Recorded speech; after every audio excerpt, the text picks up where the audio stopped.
விக்ரம் அன்றும் வழமை போல் தன் அம்மாவுடன் கடுமையாக நடந்து கொண்டான். இப்பவே வேணுமா? பொறுமையா நீங்க புரிஞ்சுக்க மாட்டீங்க. அப்பா வரட்டும். இப்பவே வேணாம். காரணம், அவனது நண்பர்கள் சிலர் விலை உயர்ந்த பைக் வைத்திருப்பதனால் அவனுக்கும் அவ்வாறு ஒரு பைக் வாங்க வேண்டும் என்ற ஆசை ஏற்பட்டது. தன்னிடம் பைக் ஒன்று இல்லாததை நினைத்து கவலையடைந்தான். தான் ஏழ்மையான குடும்பத்தில் பிறந்ததை எண்ணி விரக்தியின் உச்சத்துக்கே சென்று விடுவான். சாப்பிடாமல் பெற்றோருடன் பேசாமல் இருந்தான். கனவில் விலை உயர்ந்த பைக்கில் செல்வது போல கனவு கண்டான்.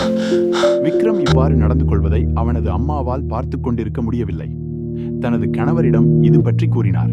உங்க மேல சொல்லணும், விக்ரம் பைக் வாங்கி தர சொல்லி ரொம்ப சண்டை போடுறான். அப்படியா? என்னாச்சு? அவனுக்காக நான் கவலைப்படுறேன். நான் பேசுறேன், நீ கவலைப்படாத. கணவரும் தான் எல்லாவற்றையும் பார்த்துக் கொள்வதாக கூறி மனைவியை ஆறுதல் படுத்தினார். தந்தை விக்ரமுடன் பேசினார். தமது குடும்ப நிலை பற்றி எவ்வளவோ எடுத்து கூறியும் அவன் கேட்பதாக இல்லை. வெறும் வாக்குவாதம் மட்டுமே எஞ்சியது.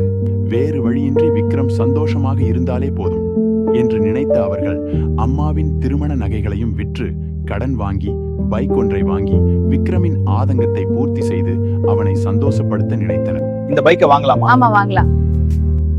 வீட்டில் புதிய பைக் நிறுத்தி வைக்கப்பட்டிருப்பதை கண்டு மகிழ்ச்சியின் உச்சத்துக்கே சென்று விட்டான்.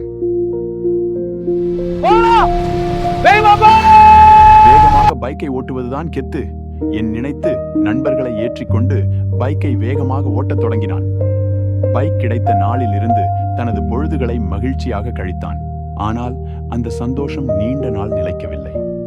ஒரு நாள் விக்ரம் வழமை போல வேகமாக பைக்கை ஓட்டிக்கொண்டு செல்லும் போது அருகில் இருந்த மின்கம்பத்தில் மோதி நிலை தடுமாறி கீழே விழுந்தான்.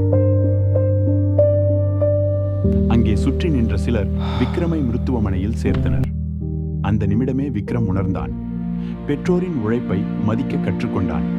இனிமேல் தன் ஆசைக்காக பெற்றோரின் கண்ணீரை காரணமாக்க மாட்டேன் என்று உறுதி எடுத்தான்.